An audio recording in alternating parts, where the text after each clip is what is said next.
আজকে আমরা 10টি ধর্মের কথা জানব যাদের অনুসারীর সংখ্যা সবচেয়ে বেশি এবং তাদের ইতিহাস সম্পর্কেও জানব। 10 নম্বরে আছে জৈন ধর্ম। এই ধর্মের প্রায় 60 লক্ষ অনুসারী আছে। এই ধর্মের উৎপত্তি হয় ভারতে। অনেক প্রাচীনত্ববাদীদের মতে এই ধর্মই ভারতের সবচেয়ে প্রাচীন ধর্ম। বেদ রচনার অনেক আগেই এই ধর্মের অস্তিত্ব ছিল। এই কথাটি সর্বপল্লী রাধাকৃষ্ণন বলেছেন। খ্রিস্টপূর্ব 6ষ্ঠ শতাব্দীতে জৈন ধর্মের সবচেয়ে প্রভাবশালী প্রচারক ছিলেন মহাবীর।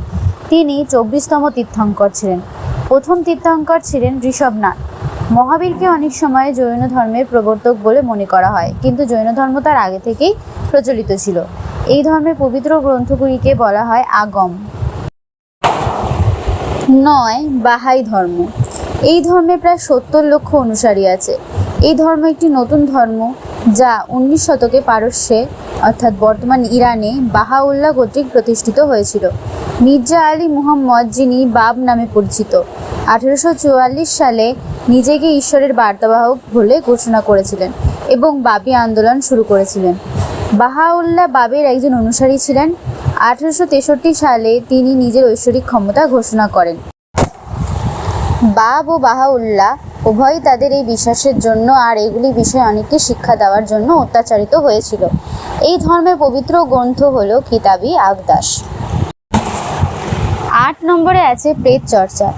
এই প্রেত চর্চা আত্মাদের সাথে যোগাযোগের ওপর কেন্দ্রীভূত একটি বিশ্বাস ব্যবস্থা। এর প্রায় 1,50,00,000 অনুসারী রয়েছে। ফরাসি শিক্ষাবিদ ও লেখক অ্যালান কার্ডেক প্যারিসে স্পিরিচুয়ালিজমের অনুশীলন দেখে তার প্রতি আগ্রহী হয়েছিলেন। তিনি এই প্রেত চর্চার প্রতি বিশ্বাসকে আরও বিকশিত করেছিলেন। তার লেখা দ্য স্পিরিটস বুক ও দ্য মিডিয়ামস বুক এর লেখাগুলি এই বিশ্বাসকে আরও ভালোভাবে বুঝতে সাহায্য করেছিল। এই প্রেত চর্চা এই বিশ্বাসকে কেন্দ্র করে যে মৃত মানুষের আত্মা আছে এবং তারা জীবিতদের সাথে যোগাযোগ করতে পারে। এটা ফ্রান্সে উদ্ভূত হলেও পরে বিভিন্ন দেশে ছড়িয়ে পড়ে, বিশেষ করে ব্রাজিলে। 7 নম্বরে আছে ইহুদি ধর্ম। এই ধর্ম প্রায় 1,50,00,000 মানুষ পালন করে। 3,500 বছরেরও বেশি আগে ইসরায়েলিদের মাধ্যমে এই ধর্ম উদ্ভূত হয়েছিল। এর মূলে রয়েছে এক ঈশ্বরের প্রতি বিশ্বাস। এই ঈশ্বর আব্রাহাম ও তার বংশধরদের সাথে একটি চুক্তি করেছিলেন বলে জানা যায় এবং তাদের নির্বাচিত জাতি হিসেবে গড়ে তোলার প্রতিশ্রুতি দিয়েছিলেন। এদের পবিত্র ধর্মগ্রন্থ হিব্রু বাইবেলের প্রথম 5টি বই নিয়ে গঠিত তোরা। 6 নম্বরে আছে শিখ ধর্ম। প্রায় 2,50,00,000 মানুষ এই ধর্ম পালন করে। এই ধর্মের প্রবর্তক গুরু নানক।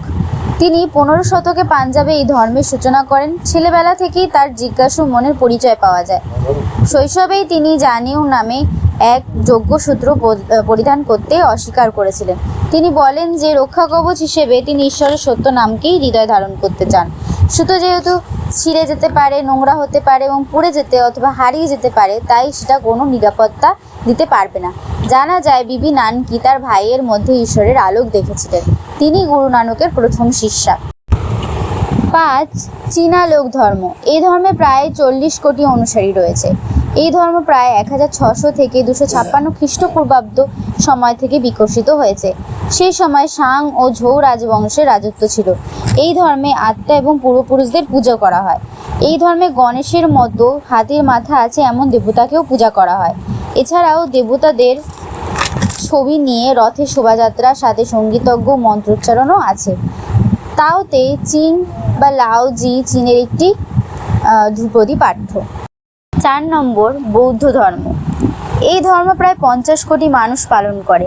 খ্রিস্টপূর্ব 6ষ্ঠ শতাব্দীর দিকে ভারতে সিদ্ধার্থ গৌতমের শিক্ষার মাধ্যমে এই ধর্মের সৃষ্টি হয়। তিনি বুদ্ধ নামে পরিচিত হয়েছিলেন। এটি এশিয়া এবং তার বাইরেও ছড়িয়ে পড়ে। তিনি বিলাসবহুল জীবনযাপন করেছিলেন 29 বছর বয়স পর্যন্ত। তারপর তিনি একজন বৃদ্ধ, একজন অসুস্থ, একজন মৃত ব্যক্তি এবং একজন তপস্বী রূপে দুঃখ কষ্টের মুখোমুখি হন। এই অভিজ্ঞতা তাকে রাজকীয় জীবন ত্যাগ করতে এবং জ্ঞান অর্জনের সন্ধানে যাত্রা করতে বাধ্য করে। তারপর তিনি একটি বোধিবৃক্ষের নিচে ধ্যান করার সময় জ্ঞান অর্জন করেন এবং তা অন্যদের শেখাতে শুরু করেন। এই ধর্মের প্রধান গ্রন্থ ত্রিপিটক। 3 নম্বরে আছে হিন্দু ধর্ম।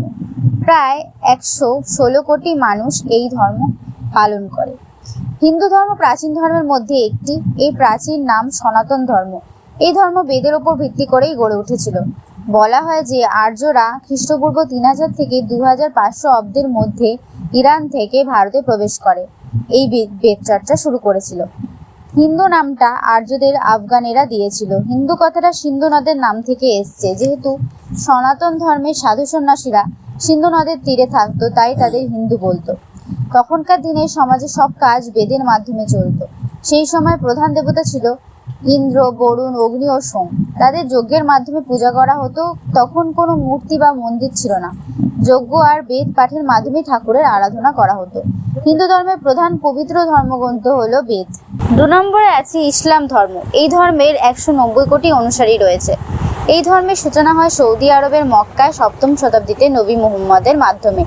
570 খ্রিস্টাব্দে মুহাম্মদ একজন ব্যবসায়ী ছিলেন। 610 খ্রিস্টাব্দে তিনি ঐশ্বরিক ওহী পেতে শুরু করেন, যা কোরআনের মূল অংশ। কোরআন ইসলামদের প্রধান পবিত্র ধর্মগ্রন্থ। মুহাম্মদ মক্কা ও মদিনায় তার ধর্মপ্রচার করতে শুরু করেন। মুহাম্মদের বাণী যখন তার অনুসারীদের আকর্ষণ করতে শুরু করে, তখন মক্কার অভিজাতদের কাছ থেকে তিনি শত্রুতা ও নির্যাতনের সম্মুখীন হন। 630 খ্রিস্টাব্দে তিনি মক্কায় বিজয় করেন। আর 1 নম্বরে আছে খ্রিস্ট ধর্ম। এই ধর্মের অনুসারীর সংখ্যা সবচেয়ে বেশি সারা বিশ্বে, প্রায় 238 কোটি। প্রথম শতাব্দীতে রোমান জুডিয়ায় খ্রিস্ট ধর্ম একটি ইহুদি আন্দোলন হিসেবে শুরু হয়েছিল। তিনি নিজে একজন ইহুদি শিক্ষক ও প্রচারক ছিলেন। পরে তার শিক্ষাগুলি ইহুদি এবং অ-ইহুদি উভয়কেই আকর্ষণ করে। খ্রিস্টানরা বিশ্বাস করেন যীশু খ্রিস্ট ঈশ্বরের পুত্র ছিলেন এবং তিনি মানবতাকে রক্ষা করার জন্য পৃথিবীতে এসেছিলেন। বাইবেল খ্রিস্ট ধর্মের পবিত্র গ্রন্থ। ভিডিওটি ভালো লাগলে লাইক করে দিও, আর এরকম আরও ভিডিও পেতে চাইলে সাবস্ক্রাইব করে দিও।